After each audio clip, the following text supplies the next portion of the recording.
मोक्षमार्गस्य नेतारं भेत्तारं कर्मभूभृतां ज्ञातारं विश्वतत्त्वानां वन्दे तद्गुणलब्धये।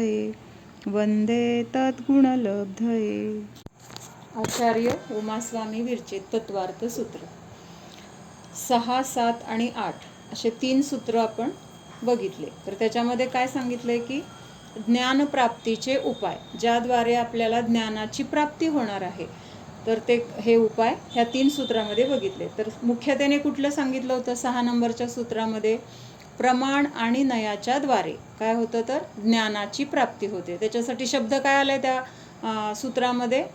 प्रमाण नयैरधिगमः, म्हणजे ज्ञानासाठी शब्द कुठला आलाय? अधिगम. प्रमाण आणि नयाच्या द्वारे अधिगमाची प्राप्ती होते. अधिगमाची म्हणजे नयाची, ज्ञानाची प्राप्ती होते. आता प्रमाण कशाला म्हटलंय आणि नय कशाला म्हटलंय? तर प्रमाण म्हणजे काय? तर अखंड वस्तूला जाणणे, पूर्ण वस्तू जशी आहे तशी अखंड स्वरूपाने भेद न करता पूर्णपणे जाणणे, तर ह्याला काय म्हटलेलं आहे? प्रमाण असं म्हटलेलं आहे. आणि नय कशाला म्हटलेलं आहे? अखंड वस्तूमधील एका गुणाला एका वेळेस मुख्य करून जाणतोय. बाकीचे गुण पण त्यावेळेस तिथं आहेत, पण जाणत असताना आपल्याला ते एक एक एक अंश जाणावे लागतील, कारण त्याशिवाय अखंड वस्तू जाणली जाणार नाही. म्हणून एका एका गुणाला जाणणं किंवा एका एका अंशाला जाणणं. कशाच्या? वस्तूच्या, पदार्थाच्या किंवा द्रव्याच्या एका अंशाला किंवा एका गुणाला आपण जाणतो, म्हणजेच त्या गुणाला त्यावेळेस मुख्य केलेलं आहे.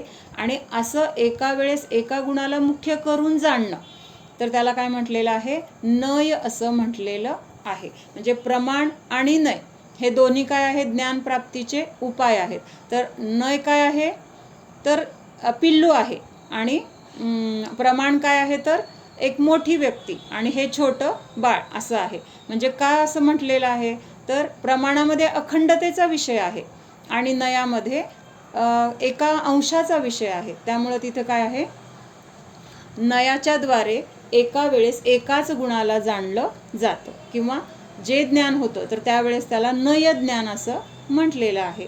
म्हणजे थोडक्यात समुद्र आहे, तर समुद्राला आपण काय म्हणणार? समुद्राला म्हणणार प्रमाण. आणि त्याच्यामधला एक थेंब घेतला तर त्या एका थेंबाला काय म्हणणार?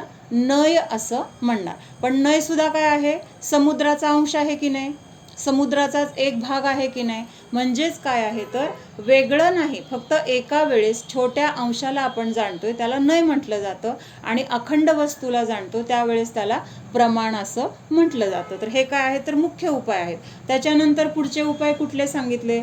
अजून थोडं विस्तार करून समजण्यासाठी निर्देश, स्वामित्व, साधन, अधिकरण, स्थिती आणि विधान याच्याद्वारे सुद्धा आपल्याला काय होतं? तर वस्तूच्या ज्ञानाची प्राप्ती होते, म्हणजे सखोल ज्ञान. मग त्याच्यामध्ये काय सांगितलंय? निर्देश केला. निर्देश केला म्हणजे जी वस्तू आपल्याला पाहिजे, जी वस्तू आपल्याला जाणायची, त्याच्याकडे आपण काय केलं? तर ती गोष्ट दाखवून दिली. ही वस्तू, हे द्रव्य असं जे दाखवणं आहे, तर त्याला काय म्हटलंय? निर्देश केला. त्याच्यानंतर स्वामित्व कशाला म्हटलंय? त्या वस्तूचा मालक कोण आहे किंवा ती वस्तू कोणाजवळ आढळते, तर त्याला काय म्हटलेलं आहे? त्या वस्तूचा स्वामी किंवा स्वामित्व असं म्हटलेलं आहे. त्याच्यानंतर काय आहे? साधन. साधन कशाला म्हटलंय? ज्याद्वारे, ज्या उपायांच्या द्वारे तिथं त्या वस्तूची काय होते? तर प्राप्ती होते, तर त्याला किंवा ती वस्तू मिळवली जाते किंवा बनवली जाते, तर त्याला काय म्हटलेलं आहे? साधन असं म्हटलेलं आहे. अधिकरण कशाला म्हटलेलं आहे? तर ती वस्तू कशाच्या आधाराने आहे, तर त्याला काय म्हटलेलं आहे? अधिकरण. अधिकरण म्हणजे आधार. कशाच्या तरी आधाराने ती वस्तू आहे, कुठंतरी ठेवलेली असेल, कुठल्या तरी क्षेत्रामध्ये असेल किंवा जमिनीवर असेल, कुठल्या तरी भांड्यात असेल, जे जे काही असेल त्याचं आधारस्थान, तर त्याला अधिकरण असं म्हटलेलं आहे. स्थिती कशाला म्हटलेलं आहे? तर स्थिती म्हणजे ती वस्तू उत्पन्न झाल्यापासून नष्ट होईपर्यंतचा जो कालावधी आहे, तर त्याला काय म्हटलेलं आहे? स्थिती असं म्हटलेलं आहे. म्हणजे थोडक्यात काय?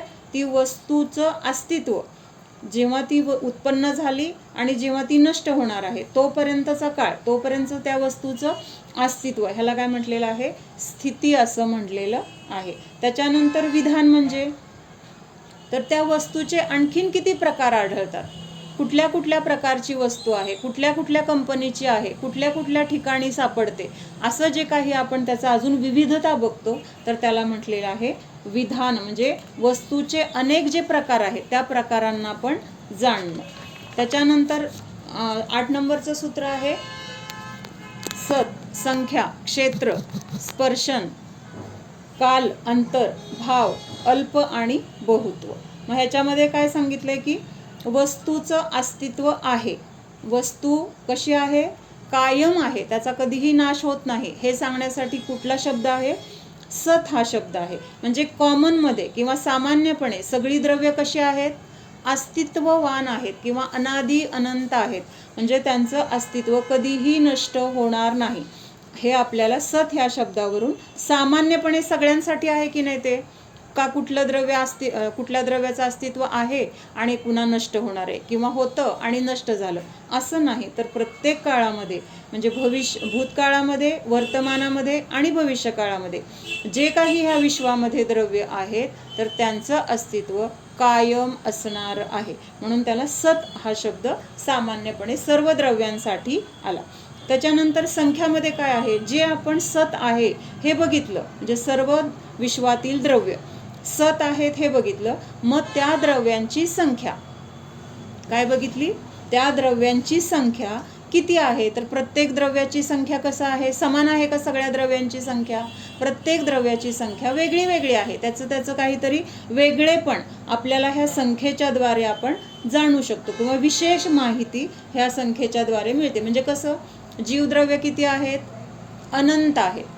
पुद्गल द्रव्य किती आहेत, पुद्गल द्रव्य एकतर अनंत अनंत म्हणायचं किंवा दुसरा शब्द काय, जीवाच्या अनंतपट. म्हणजे जेवढे जीवद्रव्य आहे त्याच्या अनंतपट काय आहेत, तर पुद्गल द्रव्य आहे. पुद्गल द्रव्य म्हणजे काय घ्यायचं, परमाणू. एक शुद्ध परमाणू म्हणजे एक पुद्गल द्रव्य आहे. मग असे पुद्गल परमाणू किती आहेत, तर जीवद्रव्य जेवढं आहे, जेवढं संख्या जीवद्रव्याची आहे त्याच्या अनंतपट काय आहे, तर पुद्गल द्रव्य आहे. त्याच्यानंतर क्षेत्र. क्षेत्र म्हणजे ज्या ठिकाणी ही द्रव्य आढळून येतात. किंवा एक आपण उदाहरण आता द्रव्याचं घेतोय, आपण जे जे आपल्याला पाहिजे ते ह्या 8 प्रकाराने आपण माहिती मिळवू शकतो, जाणू शकतो त्याच्याबद्दलचं विशेष महत्त्व.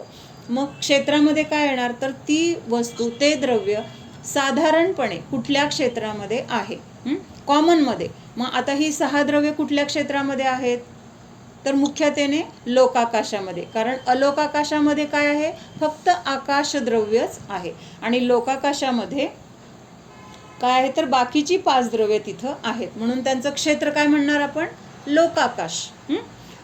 आणि त्याच्यापेक्षा अगोदर म्हटलं तर कुठं आढळतात, तर आकाशद्रव्यामध्ये बाकी सगळी द्रव्य आढळतात. हे झालं त्याचं क्षेत्र. मग स्पर्शनमध्ये काय येणार, तर विशिष्ट द्रव्य आत्ता ह्या काळामध्ये किंवा आत्ताच्या ह्या पर्यायामध्ये कुठल्या क्षेत्रामध्ये आहे. म्हणजे आता श्रेणिक राजा आत्ता कुठं आहे,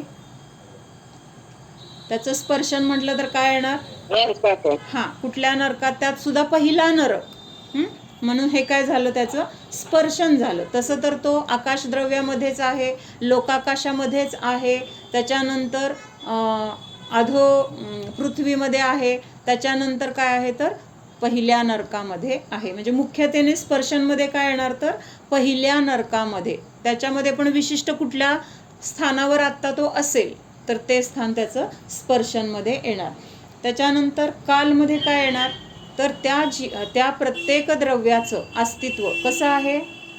पहिल्यांदा तर आपण सतमध्ये बघितलं होतं, मग त्याचं सत म्हणजे त्याचं अस्तित्व आहे. मग अस्तित्व आहे तर त्याचा कालावधी किती आहे, ते कालमध्ये सांगितले. मग किती कालावधी आहे, अनादी अनंत. म्हणजेच अनादी अनंत आहे म्हणजे अनादी काळापासून होतं, अनंत काळानंतर सुद्धा ते असणार आहे. म्हणजेच ते काय आहे, तर सत आहे. म्हणजे एकमेकाला पूरकच आहेत ह्या गोष्टी किंवा हे शब्द.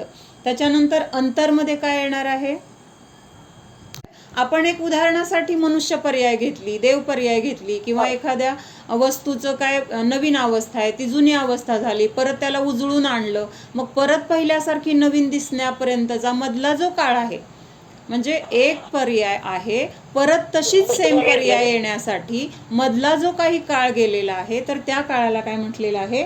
अंतर असं म्हटलेलं आहे. आता भाव कशाला म्हटलेला आहे? भाव म्हणजे त्या वस्तूचे गुण, स्वभाव, हे काय आहे तर भावमध्ये येणार. आणि अल्पबहुत्वामध्ये काय येणार तर त्या द्रव्याचं अस्तित्व काही ठिकाणी जास्त आहे, काही ठिकाणी कमी आहे, कुठली संख्या जास्त आहे. आता तिर्यंच्या गतीमधले जीव, चारही गतीमध्ये सर्वात जास्त जीव कुठल्या गतीमध्ये आहेत? तिर्यंच्या गतीमध्ये आहेत, आहे की नाही? आणि सगळ्यात कमी तिर्यंच्या गतीमध्ये, तिर्यंच्या गतीमध्ये कशासाठी जास्त आहेत? म्हणजे बाकीचे एकेंद्रिय 2 आहे, 2, 3, 4 आणि 5 ह्यांची संख्या जास्त नाहीये, पण निगोदी जीव किती आहेत? अनंतानंत निगोदी जीव आहेत.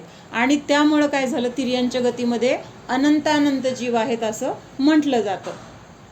म्हणजे मनुष्य संख्या किती आहे? 29 अंक प्रमाण एवढे मनुष्य आहेत. 29 अंक प्रमाण म्हणजे काय? एकावर एक 29 आकडे एवढे मनुष्यांची संख्या आहे. मग ह्याला कुठलं काय म्हणणार आपण? संख्यात आहेत. काय म्हणणार? संख्यात आहेत. आणि तिर्यंचे किती आहेत? अनंतानंत आहेत. म्हणजे मनुष्य काय झाले? अल्प झाले. आणि तिर्यंचे काय झाले? बहु झाले. म्हणजे असं हे आपण काय करतोय?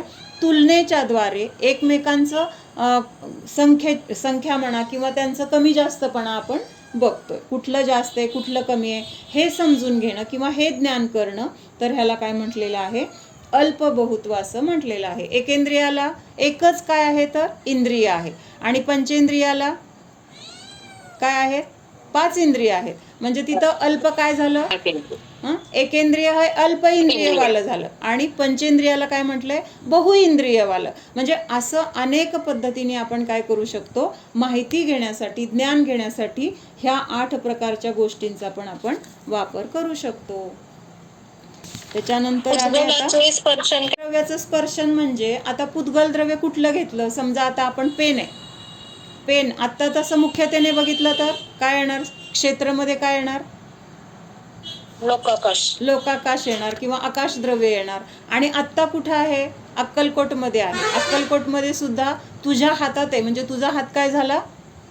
त्या पेनाचं काय झालं तर ते स्पर्शन झालं. म्हणजे तिथं आहे, कुठल्या ठिकाणी आहे तर ते काय झालं? त्याचं स्पर्शन झालं. म्हणजे सामान्य आणि विशेष हे 2 गोष्टी आपल्याला ह्या प्रत्येक ह्याच्यामध्ये, सत आणि संख्या, क्षेत्र आणि स्पर्शन, ह्याच्यामध्ये पहिल्या शब्दाचं काय आहे? सामान्यपणे तिथं दाखवलेलं आहे, आणि पुढच्या शब्दामध्ये त्याचं विशेष सांगितलेलं आहे.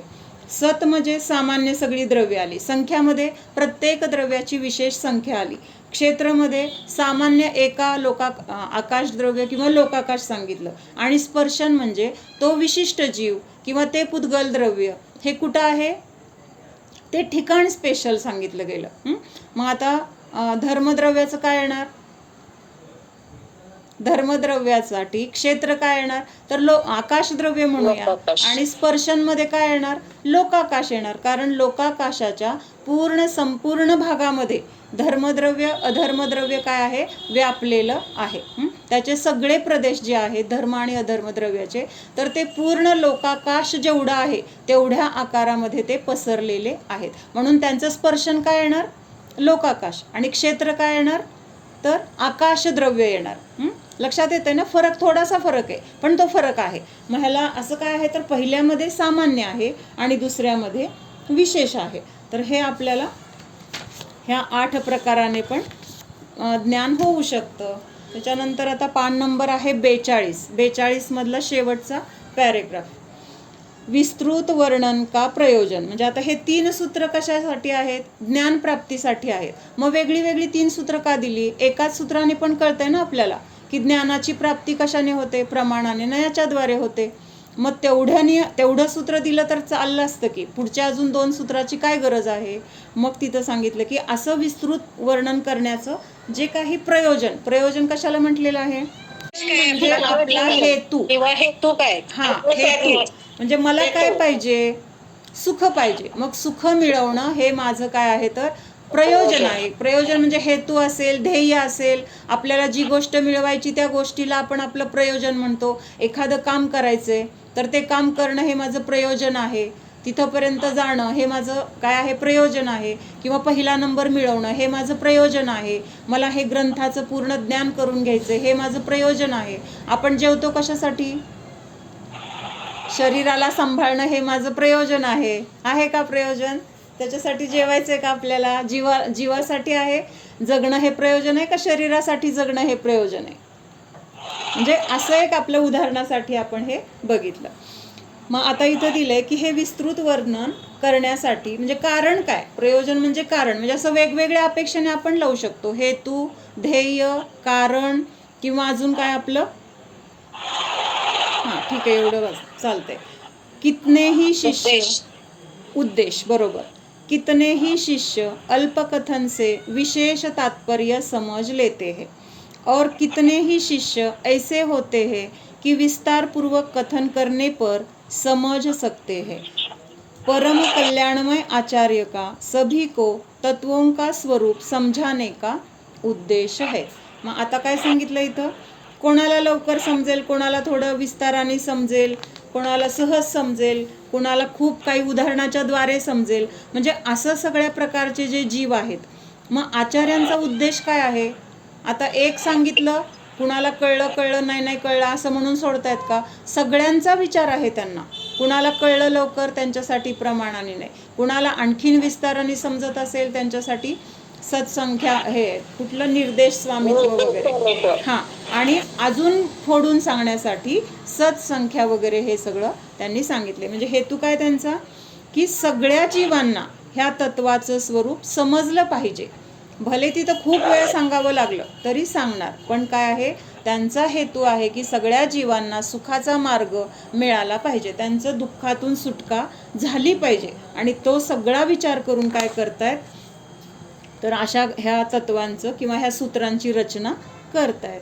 प्रमाण नय से ही समस्त पदार्थों का ज्ञान हो सकता है, तथापि विस्तृत कथन से समझ सकने वाले जीवों को निर्देश आदि तथा सत्संख्यादि का ज्ञान कराने के लिए पृथक पृथक सूत्र कहे गए हैं. म्हणजे अशी वेगळी वेगळी सूत्र देण्याचं कारण काय आहे की सगळ्यांना विस्तृतपणे समजावं, किंवा कोणीही ह्या तत्वज्ञानापासून समजत नाही म्हणून तिथून दूर राहू नये, किंवा अज्ञान त्यांचं नष्ट झालं नाही असं होऊ नये म्हणून काय केलंय, सर्व जीवांचा विचार करून त्यांनी वेगळी वेगळी सूत्र रचलेली आहेत. ऐसी शंका ठीक नहीं है कि एक सूत्र में दूसरे का समावेश हो जाता है, इसलिए विस्तारपूर्वक कथन व्यर्थ है. मग असं जर कोणी म्हणाल की एका सूत्रावरून सगळं त्याच्यामध्ये आलंच की, गर्भितच आहे की त्याच्यामध्ये, मग कशाला वेगळं सूत्र टाकायचं, असं जर कोण म्हणत असेल तर ते काय आहे, चुकीचं आहे. म्हणजे आता आपल्याला प्रमाण आणि नयाच्या द्वारे ज्ञान होतं, हे सूत्र जेव्हा आपण शिकलो तेव्हा आपल्याला ह्या गोष्टी माहीत होत्या का? निर्देश स्वामित्व काय आहे किंवा स्थितीकरण अधिकरण काय आहे, काही आपल्याला त्यावेळेस तिथं माहीत नव्हतं. पण जेव्हा ते सूत्र आपण शिकलो तेव्हा आपल्याला लक्षात येत आलं की नाही की बाबा अरे हां असं पण आपल्याला ज्ञान होतंय, किंवा हे सुद्धा प्रकार ज्ञान मिळवण्याचे आहेत.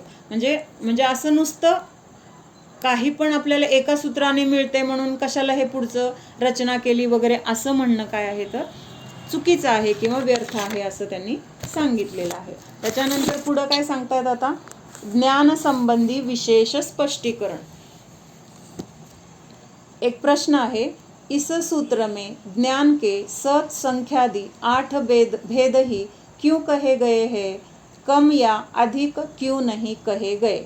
आता हे 8वं जे सूत्र आहे त्याच्यामध्ये सत संख्या वगैरे हे 8 भेद जे सांगितलेत, मग ते 8च का सांगितलेत असं शंकाकाराने विचारली. म्हणजे त्यांना काय म्हणायचे त्यांना की मग थोडे कमी किंवा जास्त का नाही दिले असं तिथं त्यांनी विचारलं. मग त्याचं उत्तर काय सांगतायत बघूया. निम्नलिखित 8 प्रकार का निषेध करने के लिए वे 8 भेद कहे गए हैं. मग 8 प्रकारांचं काहीतरी चुकीच्या गोष्टी इथं आहेत. इथं म्हणजे ह्या जगामध्ये जे अन्यमतवादी आहेत, अन्यमतवादी म्हणजे सगळ्यांच्या लक्षात येते का? जसा आपला जैन धर्म आहे, म्हणजे जैन हे एक काय आहे तर मत आहे, तसं अन्य पण धर्म आहेत. मग ह्या अन्य धर्मांचं जे काही मत आहे तर ते मत कसं चुकीचं आहे किंवा का चुकीचं आहे ते खोडून काढण्यासाठी किंवा जे बरोबर आहे ते सांगण्यासाठी ह्या 8 प्रकारांनी तिथं सांगितले. कारण तिथं त्यांनी 8 प्रकारची अन्य मतं आहेत असं समजून, किंवा जे आहेत 8 प्रकारची मतं त्यांचं खंडन करण्यासाठी आपली ही मतं त्यांनी मांडलेली आहेत, किंवा आपले हे 8 प्रकारांनी त्याची सिद्धी केली की योग्य कसं आहे आणि अयोग्य कसं आहे. मग आता काय, कुठली कुठली मतं आहेत ह्या विश्वामध्ये किंवा आत्ताच्या पंचम काळामध्ये?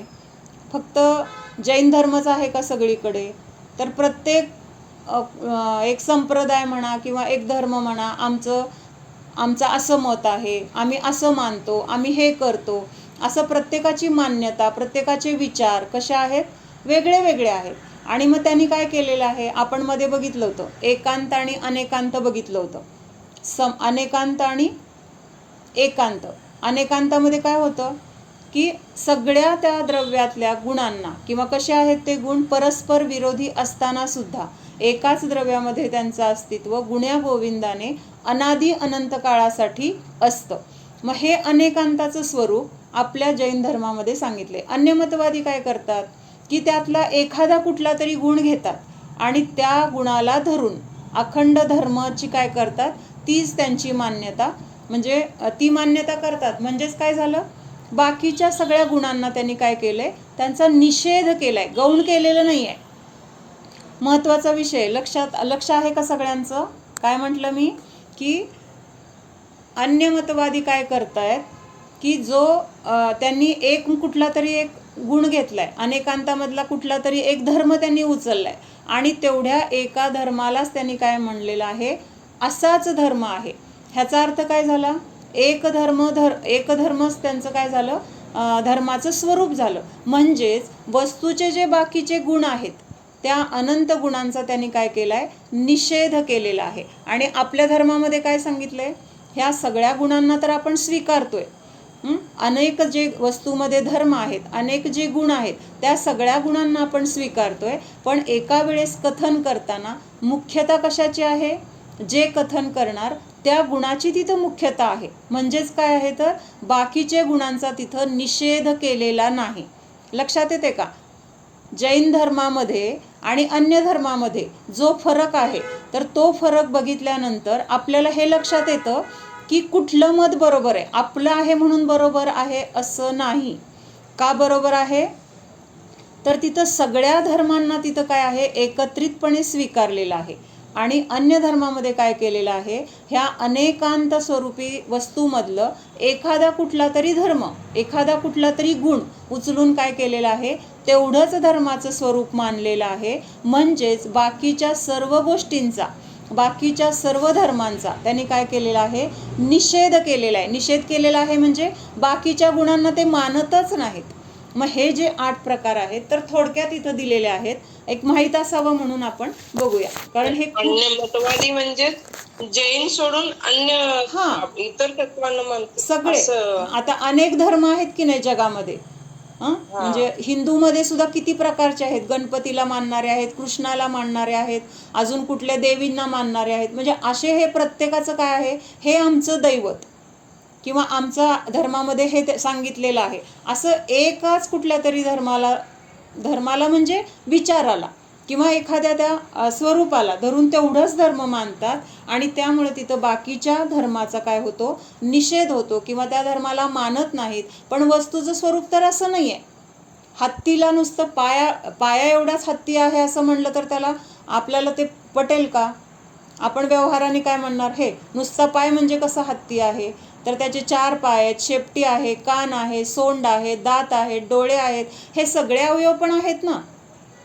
मग ह्या सगळ्या अवयवांना धरून एकत्रितपणे त्याला काय म्हटलेलं आहे, हत्ती म्हटलेलं आहे. पण असं हे काय आहे, अनेकांत स्वरूप आहे. म्हणजे सगळ्या अवयवांना म्हणजे काय, सगळ्या धर्मांना एकत्रितपणे स्वीकारलेलं आहे.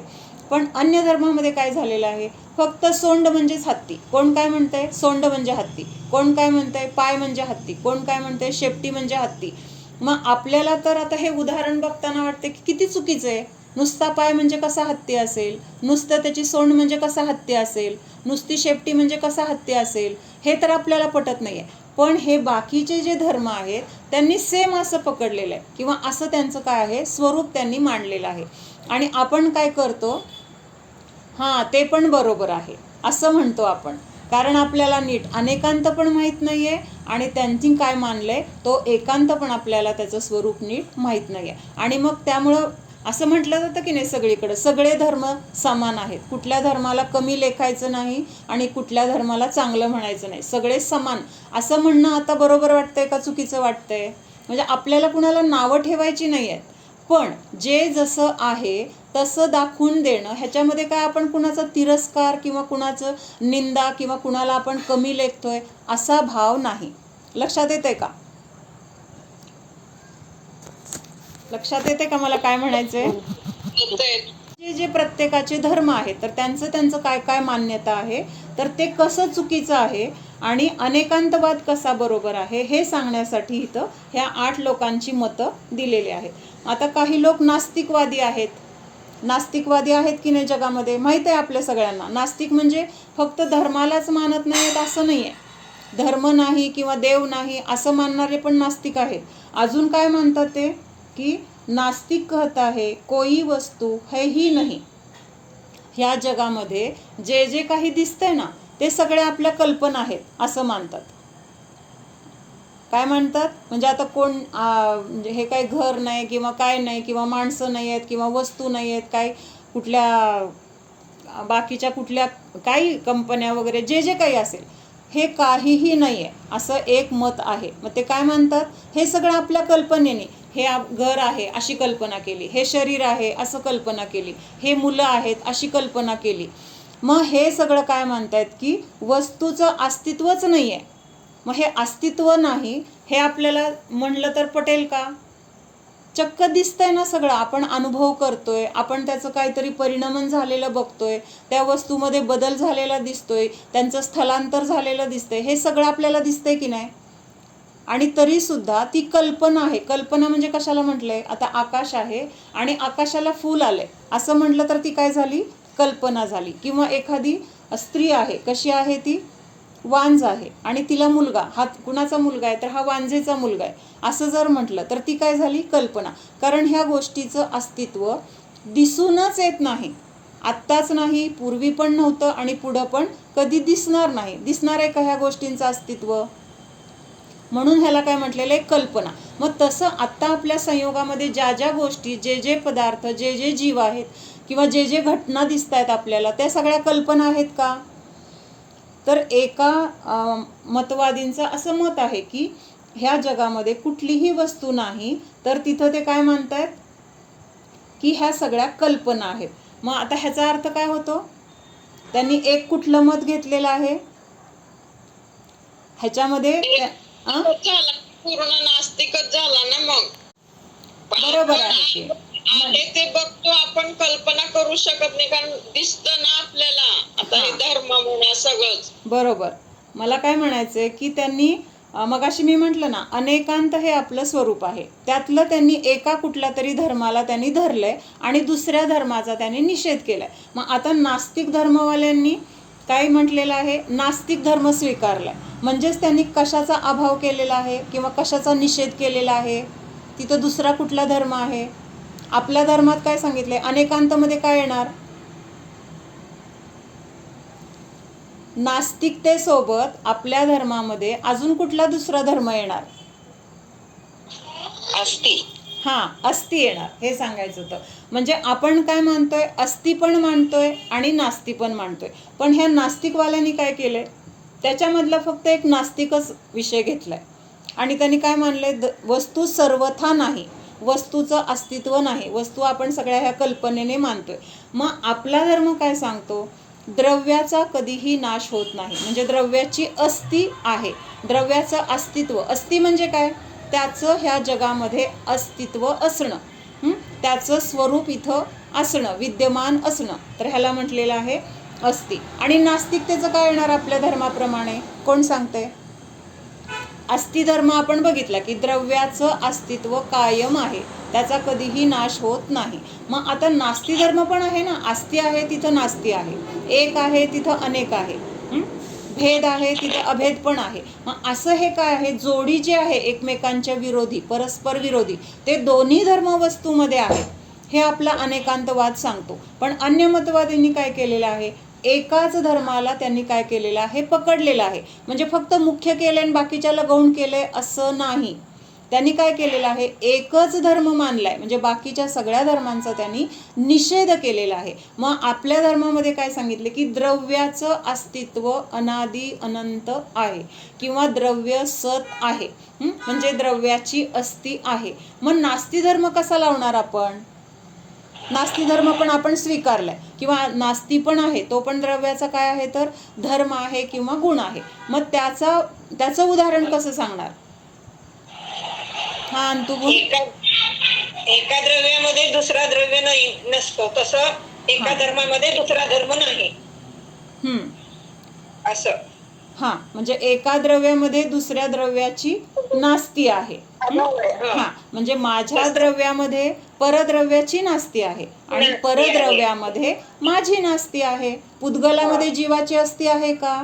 नाही, जीवाची अस्ति जीवामध्येच आहे, पुद्गलाची अस्ति पुद्गलामध्येच आहे. पुद्गलामध्ये जीवाची किंवा दुसऱ्या अन्नद्रव्यांची सुद्धा तिथं नास्ती आहे, म्हणजे अस्ति त्या द्रव्याचीच त्याच्यामध्ये आहे. लक्षात येत आहे? मग अन्य मतवादींनी काय केलंय, फक्त नास्तीच मानली, म्हणजे काहीच नाही आहे, काहीच नाही असं मानल्यामुळे तिथं काय झालं, त्या धर्माला काय झालं, तिथं मिथ्या मानलं गेलं. ते तत्व कसं झालं मग? कारण अर्धच मानलंय. अर्ध मानलं तर ती वस्तू पूर्ण होणार आहे का? त्या वस्तूला स्वीकारच जर केला नाही, जर वस्तूचं अस्तित्व मानलंच नाही, तर ह्या जगामधलं सगळंच नष्ट होईल ना. कर्म राहणार नाही, चार गती राहणार नाहीत, किंवा जे काही आपल्याकडनं केलं जाते, राग द्वेष पुण्य पाप, जे काही आपल्याकडनं घडते, तर त्याचं तिथं परतफेड वगैरे व्हायची, किंवा आपल्याला सुख मिळायची दुःख मिळायचा विषयच राहणार नाही. लक्षात येते का? काहीच नाही म्हणल्यानंतर सुख कुणाला मिळणार, दुःख कुणाला मिळणार, कर्मनाश कुणाचा होणार, सिद्ध कोण होणार, हा विषयच राहणार नाहीये.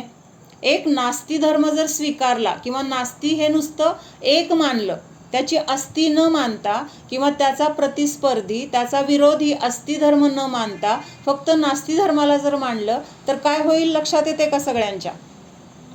नास्ति धर्माला जर स्वीकारलंच नाही, किंवा अस्ति धर्माला स्वीकारलंच नाही, तर हे सगळे काय होणार आहेत, पुढचे दोष येणार आहेत. काय समजतंय का? जर आपण द्रव्याची अस्ति मानली नाही, द्रव्याचं अस्तित्वच मानलं नाही, तर आपल्याला पुढचं सगळं काय कर्म असेल, किंवा पुढची गती असेल, पुढचं काय आपलं जे काही परिणमन होणार असेल, त्या सगळ्या गोष्टींचा विषयच राहणार नाही ना. एखादी व्यक्ती काय झाली, त्याचा मृत्यू झाला. आता त्या व्यक्तीचा मृत्यू झाला म्हणल्यानंतर घरामध्ये त्या व्यक्तीसाठी हे काम त्यांनी करावं म्हणून आपण ठेवणार आहे का? त्याची जबाबदारी असं आपण मानणार आहे का? आता त्याची अस्ति नाही आहे, पण अस्ति नाही म्हणजे पूर्ण नष्ट झाला का तो जीव? आपल्या घरातून त्याची अस्ति नष्ट झाली आहे, दुसऱ्या गतीमध्ये त्याची अस्ति आहे की नाही? म्हणजे हे लोक काय म्हणतात, नाहीच, कुणाचं अस्तित्वच नाही, सगळ्या कल्पना आहेत, असं मानल्यामुळं काय होणार आहे, हे जे काही संसार चक्र आहे, मग हे संसार चक्र फक्त कल्पनेतच चाललेलं आहे का? त्याचं अस्तित्व नाही आहे का? मग सिद्ध होण्यासाठी, किंवा कुठले नियम संयम घेण्यासाठी, किंवा जीवाची दया वगैरे ह्या गोष्टीसाठी तिथं काही करायचा प्रश्नच राहणार नाही. नाहीच आहे ना कोण, कुणाला वाचवायचं, नाहीच आहे ना कोण, कुणाला मदत करायची, नाहीच आहे ना कोण, तर मग कर्म कुणाचा नाश करायचे. लक्षात येते का सगळ्यांना? अवघड वाटतंय? लक्षात येते. हां, ठीक आहे. म्हणजे मला काय म्हणायचं की अनेकांत धर्माचं जे स्वरूप आहे ते कसं योग्य आहे कळतंय का? एक नास्ति धर्म त्यांनी मानलाय, तर बाकी किती गोष्टींचा तिथं निषेध होतोय, किती गोष्टींचं ते स्वीकारत नाहीत. त्यामुळं सगळं काय होतंय तर नष्ट किंवा त्याचं अस्तित्वच नाही, तर त्या गोष्टींचं आपण परिणमन म्हणा, त्यांच्यामधले होणारे बदल किंवा देवाणघेवाण, काही करायचंय, लहानाचं मोठं होणं, ह्या सगळ्या गोष्टींचं तिथं काय झालं, अभाव मानावा लागेल. पण हे सगळं असं तर नाही. म्हणजेच काय आहे तर तिथं फक्त नास्तिकता असं जे ज्यांचं मानलेलं आहे, तर त्यांचं तिथं खंडन कशाच्या द्वारे झालं, वस्तू सत आहे, वस्तू कधीही नाश पावत नाही, ह्याच्याद्वारे तिथं काय सांगितलंय, अस्थिधर्म सांगितलाय किंवा वस्तूचं अस्तित्व आहे हे सिद्ध केलेलं आहे.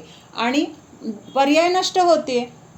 पर्याय आता राहिली का, मागच्या जन्मी आपण कुठल्या गतीमध्ये होतो, कुठल्या शरीरामध्ये होतो, ते आहे का आत्ता आपल्याजवळ पर्याय, मग ती पर्याय नष्ट झाली, मग त्याची काय आहे तर नास्ती आहे. लक्षात येत आहे? ठीक आहे. आता पुढचा जो मतवादी आहे तर त्यांचं काय म्हणणं आहे, कोई कहता है वस्तु एक ही है, उसमें किसी प्रकार के भेद नहीं है, संख्या को सिद्ध करने से यह तर्क खंडित कर दिया जाता है. मग कोणी काय म्हणतंय की वस्तू काय आहे, ह्या जगामध्ये एकच आहे, अखंड एकच वस्तू आहे, आणि हे जे काही वेगळी वेगळी रूपं दिसत आहेत ना, तर त्या वस्तूचे ते अंश आहेत असं म्हणणं आहे. कळतंय का? म्हणजे आता समुद्रामधलं पाणी आहे आणि त्यातलं पाणी आपण आणून 10 भांड्यात भरलं, मग ते पाणी समुद्राचं झालं हे तर आपल्याला, म्हणजे पाणी आहे म्हणून ते सेम किंवा तिथूनच आणलेलं आहे वगैरे, हे ह्याच्यासारखं काय म्हणतायत, ह्या जगामध्ये जेवढी द्रव्य आहेत किंवा जे जे काही दिसतंय तर ते सगळं एक अखंडच आहे आणि सगळे त्या द्रव्याचे किंवा त्या वस्तूचे अंश आहेत असं मानलंय. पटतंय? लक्षात येते का काय म्हणायचंय? म्हणजे एकच सगळ्या पूर्ण जगामध्ये, पूर्ण विश्वामध्ये एकच वस्तू आहे आणि त्या वस्तूचे हे सगळे काय आहेत तर अंश आहेत किंवा त्याचेच ते अवयव आहेत असं ते मानलेलं आहे. म्हणजे जसं शरीराचा हात अवयव आहे, पाय अवयव आहे, डोळे अवयव आहे, तसं ह्या जगामध्ये एका वस्तूचे हे सगळे अवयव मानलेत. मग हे मानलं तर बरोबर आहे का? मग एका जीवाला त्रास झाल्यानंतर सगळ्या जीवाला त्रास व्हायला पाहिजे. एका जीवाला त्रास झाल्यानंतर सगळ्या ह्या आपल्या घरामध्ये ज्या निर्जीव वस्तू आहेत त्यांना पण वेदना व्हायला पाहिजे. कारण जर एका वस्तूचे अंश आहेत तर एका अंशाला त्रास झाला, आता हात दुखायला लागला तर आपल्याला फक्त हातालाच ज्ञान होतं का, किंवा डोळा दुखतोय किंवा डोकं दुखतंय, मग फक्त डोक्यापुरतंच राहतंय का ते? अख्खं आपलं शरीर बेचैन असतं की नाही का? काय डोळे फक्त डोकं दुखतंय ना, हात तर चांगला आहे, पाय तर चांगला आहे, पोट नाही दुखत, पाठ नाही दुखत असं म्हणून आपण त्या अंशामध्ये आपण सुखी आहे का? नाही. त्यावेळेस तिथं डोकं दुखतंय म्हणजे आपल्या शरीराचा कुठला तरी एक भाग जरी दुखत असला तरी आपलं सगळं काय आहे तिथं त्याच्यामध्येच कॉन्सन्ट्रेशन आहे, किंवा माझं दुखतंय म्हणून तिथं त्या सगळ्या शरीरालाच एका ठिकाणी कुठंतरी जखम झालेली असली तरी पण गोळी कुठं जातीये, त्या जखमेपुरतीच जाते का, अख्ख्या शरीरामध्ये जाते. म्हणजे तिथं काय होतंय तर अखंड शरीर तिथं एक मानले आहे. म्हणजेच तिथं त्या जीवाला किंवा त्या शरीरामध्ये ती वेदना आहे. पण माझ्या शरीरामध्ये रोग झाला तर तुम्हाला सगळ्यांना वेदना आहेत का? माझा दात दुखतोय, तुमच्या सगळ्यांचा पण दुखतोय का? जर वस्तू एकच मानली ह्या जगामध्ये आणि हे बाकी सगळे जर त्याचे अंश मानले तर जिथं त्रास होईल किंवा ज्या ठिकाणी ज्या गोष्टीला ज्या द्रव्यामध्ये काही बिघाड असेल तर सगळ्या गोष्टींमध्ये बिघाड व्हायला पाहिजे. एक मशीन बंद पडली सगळंच बंद पडायला पाहिजे, म्हणजे असं तर नाही. म्हणून तिथं काय म्हटलेलं आहे, कोई कहता है वस्तू एक ही है, उसमें किसी प्रकार के भेद नहीं. पण आपल्याला वेगळं वेगळं दिसतंय, प्रत्येकाचे गुणधर्म वेगळे दिसत आहेत, त्यांच्या संख्या वेगळ्या दिसत आहेत, त्यांचं परिणमन वेगळं दिसतंय. म्हणजे रोग, एका घरामध्ये 10 जण आहेत, सगळ्यांनी एकच पदार्थ खाल्ला पण एकाचं पोट बिघडलं, बाकी सगळे 9 ठणठणीत आहेत. एकाच घरामध्ये सुद्धा असं आपल्याला काय दिसतंय, वेगळेपणा दिसून येतोय. मग हे कसं काय? जर वस्तू एक आहे किंवा ती वस्तू एक वस्तू सगळ्यांनी खाल्लेली आहे, मग सगळ्यांना का त्रास नाही झाला? म्हणजेच काय आहे, ही मान्यता चुकीची आहे. काय? वस्तू एक है, किसी प्रकार के भेद नहीं है, संख्या को सिद्ध करने से यह तर्क खंडित किया जाता है. म्हणजे असं वस्तू एक नाही तर वस्तू किती आहेत? द्रव्य अपेक्षेने किंवा जाती अपेक्षेने 6 आहेत आणि त्या प्रत्येक द्रव्याची संख्या पण कशी आहे तर प्रत्येकाची वेगळी वेगळी आहे. हे संख्या आपण काय बघतोय सत संख्या वगैरे हे सूत्र बघतोय ना, मग त्यातल्या ह्या संख्या ह्या प्रकाराने काय दाखवलं तर वस्तू एक नाही तर वस्तू अनेक आहेत किंवा अनंत आहेत हे आपल्याला ह्याच्याद्वारे समजते. म्हणजेच काय, वस्तू एक आहे हे त्यांनी संख्येच्या द्वारे खंडित केलेलं आहे. म्हणजे एक मानणं कसं चुकीचं आहे हे तिथं त्यांनी सिद्ध केलेलं आहे. पटतंय, लक्षात येतंय? ते इतर लोकात म्हणतात ना ते कृष्णाचा अवतार राम आहे वगैरे, मग तसं एक अंश का? तसं नाही नाही नाही नाही, तसं नाही. ते त्यांचं म्हणजे आता रामच आहे, रामाने परत काही काळानंतर कृष्णाचं रूप घेऊन जन्म घेतला, परत कृष्णानंतर पुढच्या ह्याच्यात त्याच जीवाने दुसरं कुठलं तरी रूप घेतलं, तसं इथं म्हणत नाही. अखंड आता समजा हे जे काही आकाशद्रव्य आहे तर ते एकच आहे, आणि आकाश म्हणजे ते आकाश म्हणत नाहीयेत, पण वस्तू एक आहे. आणि मग मुलं दिसत आहेत, बायका दिसत आहेत, प्राणी दिसत आहेत, किंवा जे जे काही वेगळे वेगळे प्रकार दिसत आहेत, काळं गोरं उंच म्हातारं तरुण, हे सगळे प्रकार त्या वस्तूचेच अंश आहेत. झाडं असतील किंवा जे काही वस्तू उद्गल असेल किंवा खाणी असतील, दगड माती पाणी दूध जे जे काही आहे तर ती सगळी वस्तू एकच आहे, आणि त्या वस्तूचे ते काय आहेत, अंश आहेत. म्हणजे आता झाड आहे, मोठंच्या मोठं झाड आहे, त्या झाडाला पानं किती आहेत, खूप पान आहेत, भरपूर पान आहेत, तर ती पानं कसं त्या झाडाचा अंश मानला जातो ना, तसं ह्या जगामध्ये एक वस्तू आहे आणि त्या एका वस्तूचे हे सगळे अंश आहेत असं ते मानतायत. कळतंय का?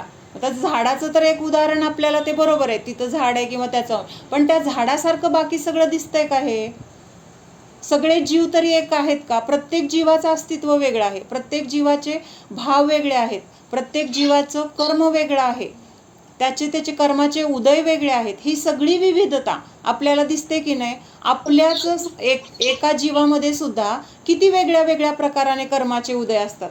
सकाळी आनंदी असतो, थोड्या वेळानं काहीतरी एखादी बातमी आली, लगेच मन उदास झालं, पुन्हा थोड्या वेळाने कळलं की ती गोष्ट खोटी आहे की परत आनंदी झालो, तेवढ्यात काय झालं, काहीतरी शरीरामध्ये वेदना झाली, परत दुःखी झालो. म्हणजे हे किती, एकाच जीवामध्ये सुद्धा इतके बदल आहेत. आणि हे काय म्हणतायत, सगळे जीव समान आहेत, एकच आहेत, सगळे जीव वेगळे नाही आहेत. किंवा सगळे हे जे काही द्रव्य आहेत ते सगळे द्रव्य सुद्धा एकच आहेत. मग त्यांचे गुणधर्म समान दिसत आहेत का? जीवाला कसं ज्ञान होतंय तसं ह्या निर्जीव वस्तूंना आपण मारलं, त्यांना काही बोललं किंवा फेकलं किंवा त्याला कुरवाळलं, काय फरक पडतोय त्यांना? काहीच नाही आहे. म्हणजे त्या निर्जीव आहेत, म्हणजे त्याच्यामधला गुण आणि आपल्यामधला गुण ह्याच्यामध्ये काहीतरी फरक आहे. पण हे सगळं फरक किंवा ही विविधता ते अन्यमतवादी मानत नाही. ते काय म्हणतात, एकच आहे आणि त्याच्यामध्ये कसलाही भेद नाही. पण संख्या ह्या शब्दाने काय केलं तर तिथं त्यांच्यामध्ये पण भेद आहे किंवा वस्तू एकच नाही, प्रत्येक द्रव्य वेगळं आहे हे तिथं सिद्ध करून दाखवलं. म्हणजे आता इथं आपण एक आणि अनेकांतवादामध्ये कुठला गुण येणार आहे? एक पण आहे वस्तू, अनेक पण आहे. मग एक कुठल्या अपेक्षेने आहे तर द्रव्य एक आहे, जीव द्रव्य एक आहे, पुद्गल द्रव्य एक शुद्ध म्हणजे एक द्रव्य घ्यायचे आपल्याला. अनंत आहेत संख्येने, पण एक द्रव्य घेतलं तर ते कसं आहे, अखंड आहे, एकच आहे. पण त्या एका द्रव्यामध्ये गुण किती आहेत? अनंत आहेत. मग ते गुण त्या द्रव्याचे आहेत. मग तिथं ती गुण आणि वस्तू ह्यांच्यामध्ये अभेदता आहे, तिथं भेद नाही आहे. पण इथं काय, ज्या भेदरूप वस्तू आहेत, वेगवेगळ्या जातीची द्रव्य आहेत, तर त्यांच्यामध्ये त्यांनी एकता मानलेली आहे. लक्षात येते सगळ्यांच्या? जीव द्रव्य, पुद्गल द्रव्य, धर्म अधर्म, आकाश काल हे सगळे एक अखंड आहेत असं ते मानतायत. म्हणजे त्यांच्यामध्ये कुठलाही भेद करायला ते तयार नाहीत. म्हणजे एकाच द्रव्याचे हे सगळे अवयव आहेत असं त्यांचं मानणं आहे. मग ते कसं चुकीचं आहे तर ते इथं संख्येच्या द्वारे सिद्ध होते. त्याच्यानंतर तिसरं सांगितलंय की कोई कहता है वस्तु के प्रदेश आकार नहीं है, क्षेत्र के सिद्ध करने से यह तर्क खंडित कर दिया जाता है. म्हणजे वस्तूला कुठला आकारच नाही, वस्तूचं कुठलं स्वतःचं क्षेत्रच नाही असं त्यांचं म्हणणं आहे. मग तिथं पण काय सांगितलंय, त्या वस्तूचं अस्तित्व ह्या क्षेत्रामध्ये आहे किंवा त्याचं अस्तित्व वेगळं कसं केलं जातंय. अनेक मनुष्य आहेत किंवा अनेक मुलं आहेत, त्या मुलांमधून आपण आपला मुलगा वेगळा करतोय की नाही, कशाच्याद्वारे? आपल्याला माहीत आहे ना कसा आहे, काहीतरी वेगळे पण आपल्या मुलाचं आपल्याला माहीत असतं. तो कसा दिसतो, त्याचे उंची किती आहे, त्याचे डोळे, त्याची ठेवण, हे सगळं आपल्याला काय आहे तर माहीत आहे. किंवा तो कुठं आहे हे सगळं आपण काय करतो तर जाणू शकतो. म्हणून तिथं सांगितलं की म्हणजे त्याला आकार नाही किंवा वस्तूला कुठले प्रदेश नाहीत असं त्यांचं म्हणणं काय आहे, चुकीचं आहे. आणि क्षेत्राच्या द्वारे त्यांनी ते सिद्ध केलेलं आहे. त्याच्यानंतर चौथं सांगितले की कोई कहता है वस्तु क्रिया रहित है, स्पर्शन के सिद्ध करने से यह तर्क खंडित कर दिया है. म्हणजे काय त्यांनी मांडलेलं आहे, वस्तू आहे तिथंच आहे, म्हणजे वस्तूला मानलेलं आहे त्यांनी. म्हणजे हे अन्य प्रत्येकाचं वेगळे वेगळे धर्मवाले आहेत ना.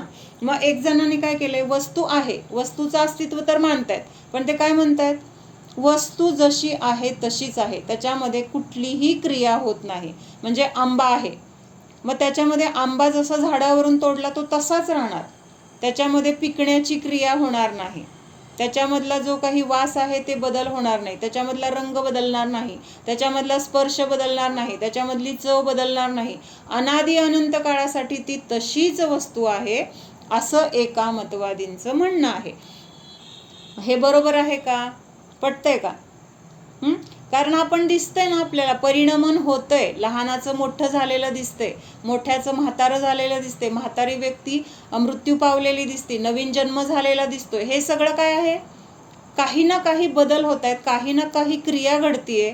किंवा एखादा पदार्थ आहे, भाजी आणली आणि नंतर ती भाजी केली, खाल्ली, म्हणजे त्याच्यामध्ये काहीतरी बदल झाला की नाही त्या भाजीमध्ये, का आणलेली भाजी तशीच राहिली आहे, ती मोळली गेली, शिजली गेली, त्याच्यामध्ये अजून काय काय आपण टाकलं, खाल्ली गेली. म्हणजे ह्या सगळ्या काय होतात, क्रिया दिसून येत आहेत. पण ते काय म्हणतात, वस्तू क्रिया रहित है, स्पर्शन के सिद्ध करने से यह तर्क खंडित कर दिया गया. म्हणजे त्याच्यामधलं स्पर्शन म्हणजे काय, तिथं होती, आज आपल्याकडे आली, भाजी मार्केटमध्ये होती, वस्तू कुठं आहे, भाजी मार्केटमध्ये किंवा भाजी, आणि मग आता कुठं आहे, तर मी घेऊन आले, माझ्या पिशवीत आहे. म्हणजे तिथं बदल झाला की नाही, किंवा क्रिया तिथून इथं आणण्याची झाली की नाही. तर हे स्पर्शनच्या द्वारे त्या वस्तूमध्ये पण परिणमन होतोय, त्या वस्तूमध्ये पण स्थलांतर होतंय, हे सिद्ध झालं. हा विषय थोडा अवघड वाटेल बरं का, पण ऐका थोडंसं, परत परत कधी कधी येईल तेव्हा आणखीन समजत जाईल. त्याच्यानंतर पुढचं आहे, वस्तू का प्रलय सर्वथा नाश होता है, ऐसा कोई मानता है, काल के सिद्ध करने से यह तर्क खंडित कर दिया गया है. म्हणजे असं मानतात की, मला वाटतं हे चारवाक मतवाले असतील, इथं नावं दिले नाही आहेत त्यांनी, पण चारवाक मतवादी म्हणून एक आहेत अन्य धर्मी. तर ते काय मानतात की जोपर्यंत आत्ता आपलं आयुष्य जीवन आहे तर तोपर्यंतच आपलं अस्तित्व राहणार आहे. एकदा आपण मेलो की आपलं अस्तित्व कायमचं नष्ट होणार आहे. त्यामुळं ते काय म्हणतात, खावा प्या मजा करा. मग आपल्याकडे पैसे नसतील तर ऋण काढा, कर्ज काढा, पण स्वतःचे सगळे जे काही इच्छा आकांक्षा काही असेल ते सगळं तुम्ही भोगा. का भोगा, तर एकदा मरण झालं की ह्या जीवाचं अस्तित्व कायम नष्ट होणार आहे. म्हणजे परत तो जीव कुठल्या गतीत जाणार नाही, कुठलं त्याला शरीर मिळणार नाही, असं त्यांचं काय आहे तर मत आहे. म्हणून ते म्हणतात की खावा प्या आणि मजा करा. मग बाकीचं तिथं विचारच नाही आहे. मग आपण हे शरीर वेगळं आहे, जीव वेगळा आहे, किंवा ह्या शरीराचे भोग म्हणजे जीवाला किती त्याचं दुःख भोगावं लागतं, कर्माचा तिथं बंद होतो, ते कर्म उदयाला येईल तेव्हा ह्या जीवाला किती किती त्रासामधून जावं लागेल, किंवा किती गतीमध्ये ह्याच्या निमित्तात आपण फिरलेलो आहे. म्हणजे तिथं भेदविज्ञानाचा प्रकारच नाही आहे. तिथं काय आहे, आत्ता जीव आहे, आत्ता अस्तित्व आहे, आत्ता शरीर आहे. आपण गरीब आहे म्हणून तुम्ही तसंच बसू नका, लोकांकडनं उधार घ्या, कर्ज घ्या.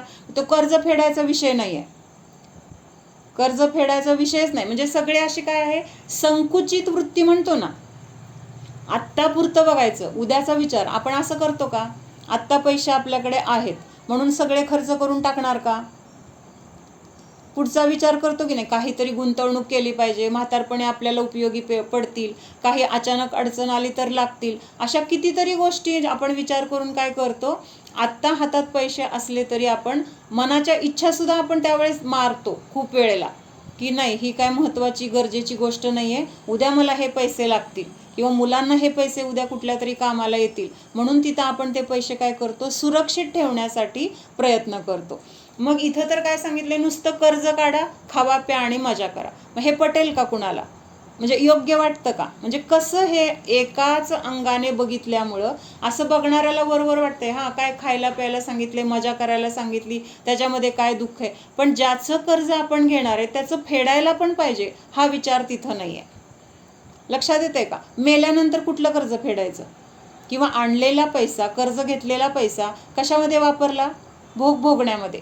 जे काही आपल्याला पाहिजे ते आणलं, खाल्लं, फिरलो, मजा केली, कपडा लत्ता काय जे काय असेल त्याच्यामध्ये. म्हणजे ना ते पैसे आपण नवीन कमवण्यासाठी वापरलेत, ना ते पैसे आपण दुसऱ्या फक्त गरजेच्या गोष्टींसाठी वापरलेत, ऐशाराम करण्यामध्ये घालवले.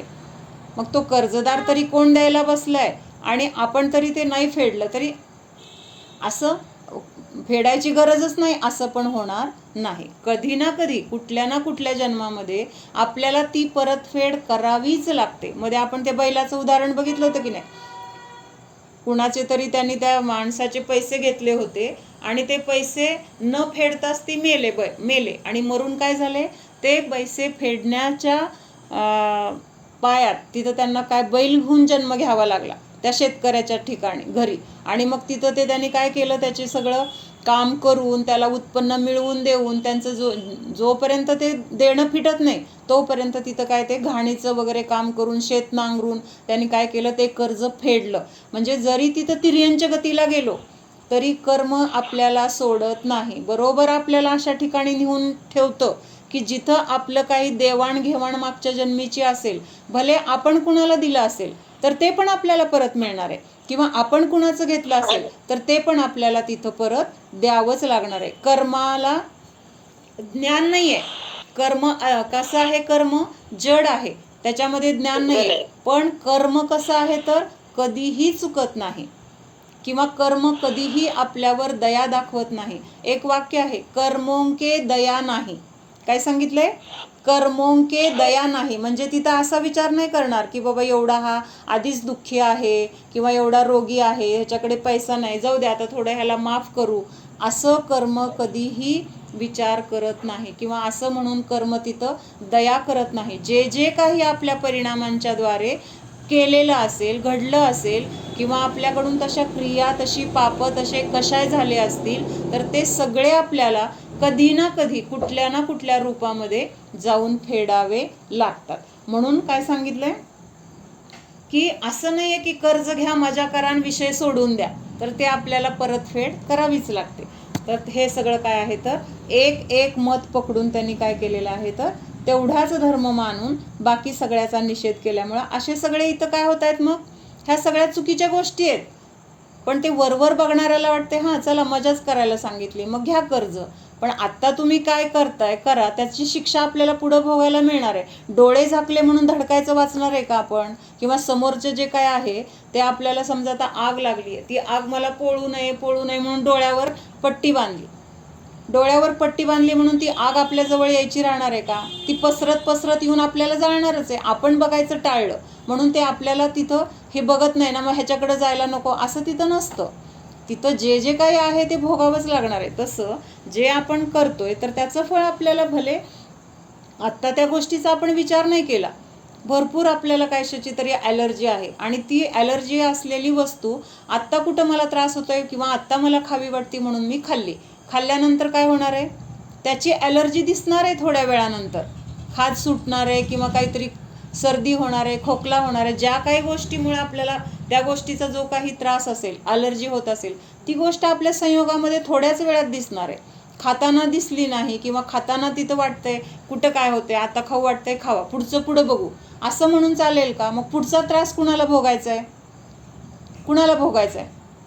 त्यावेळेस आपल्याशिवाय पर्याय नाही. आपण केलंय म्हणल्यावर आपल्यालाच ते भोगावं लागणार आहे. त्याच्यानंतर पुढचं काय आहे, कोई यह मानता है कि वस्तु क्षणिक है, अंतर के सिद्ध करने से यह तर्क खंडित हो जाता है. कोण काय म्हणतात, वस्तू क्षणिक आहे म्हणजे पर्याय नष्ट झाली की वस्तू नष्ट झाली. हे कोणाचं मानणं आहे? बौद्ध मतवादी. ते फक्त वस्तूच्या पर्यायाला मानतात, म्हणजे द्रव्य आणि गुणाला ते मानतच नाहीत. मग पर्याय नष्ट झाली की द्रव्य नष्ट झालं, म्हणजे तिथं त्या जीवाचं अस्तित्व संपलं किंवा सगळे मागचे पुढचे विषयच संपले. इथं पण काय होणार आहे, आता ते एक गोष्ट सांगितली जाते की बौद्ध मतवादींचा एक होता आणि शेठ होता एक सेठ, आणि त्यांनी काय केलं, त्याचे गुरं वगैरे चारण्यासाठी एका मुलाला बोलवलं आणि त्याला महिन्याला काहीतरी पगार ठरवला आणि सांगितलं की तू रोज ही गुरं चारायला घेऊन जायची. मग तो महिनाभर घेऊन जातो आणि महिना झाल्यानंतर येऊन म्हणतो की माझे पैसे द्या. मग पैसे द्या, आता महिना झालाय मी एवढं केलंय वगैरे. मग तो मालक काय म्हणतो, तो ज्या मुलाला मी सांगितलं होतं ना माझी गुरं राख, तो मुलगा तर तेव्हाच नष्ट झाला. आता तू दुसरा आहे, ज्यांनी काय नेलं असेल, गुरांना सांभाळलं असेल, तो मुलगा तेव्हाच नष्ट झाला.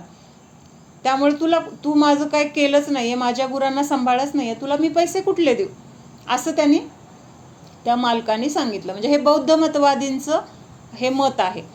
मग तो बिचारा पहिल्यांदा काय होतो, नाराज झाला, एवढं मी कष्ट केलं, आता माझं पोट कसं भरायचं वगैरे. मग घरी जाऊन विचार करतो, ठीक आहे म्हणतो. दुसऱ्या दिवशी काय करतो, ती सगळी गुरं घेऊन चरायला घेऊन जातो. संध्याकाळ झाल्यानंतर आपल्या घरी घेऊन जातो.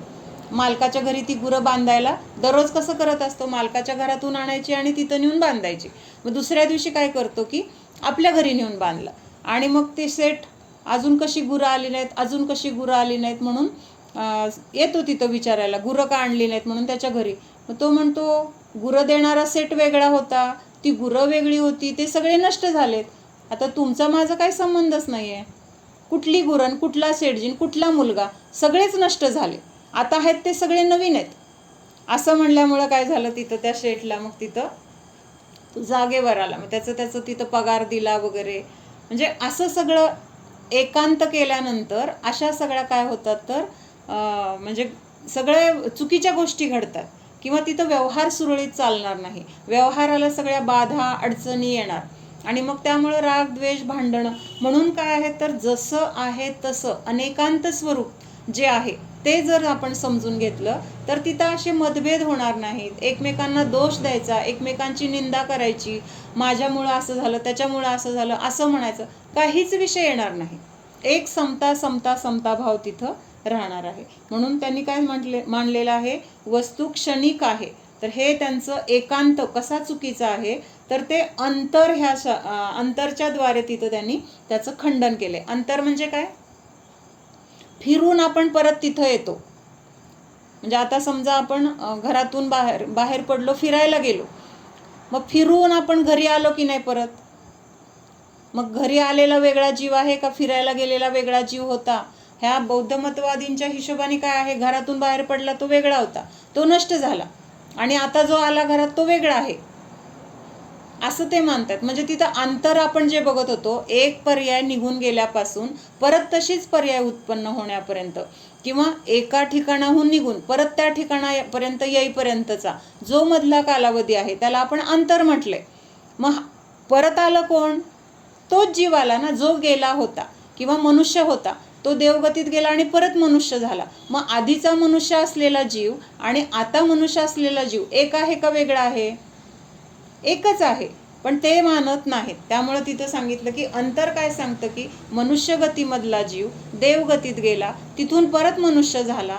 मग हा मनुष्यापासून देवगतीत जाऊन परत मनुष्यापर्यंत येण्याचा जो काळ आहे तर तो अंतरच्या द्वारे सिद्ध होतो. मग त्याला अंतर म्हटलंय. मग ज्या अर्थी अंतर आहे त्या अर्थी तो मनुष्य, तिन्ही गतीमध्ये तोच जीव आहे. मनुष्यवरची पर्याय वेगळी आहे, देव पर्याय वेगळी आहे, पुन्हा चाललेलं मनुष्य पर्याय, शरीर वेगळं आहे, ठिकाण वेगळे, पण जीव तिन्हीमध्ये सेम आहे की नाही.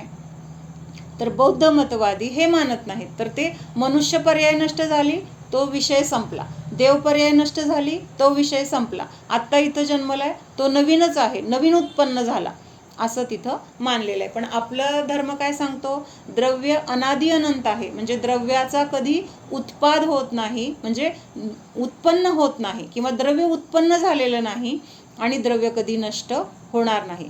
सत आहे, अनादि काळापूर्वी पण होतं, त्याला कुणी बनवलेलं नाही. प्रत्येक द्रव्य कसं आहे, स्वयंभू आहे, त्याचं अस्तित्व स्वतंत्र स्वाधीन स्वतः बनलेलं असं आहे. मग हे सगळं काय आहे तर एका एका मताचं इथं खंडन केलेलं आहे. बाकीचं उद्या बघूया. ओम सावधान, जाणा हा मी शुद्ध जीव आहे. जाणणारा आहे, मात्र जाणत आहे.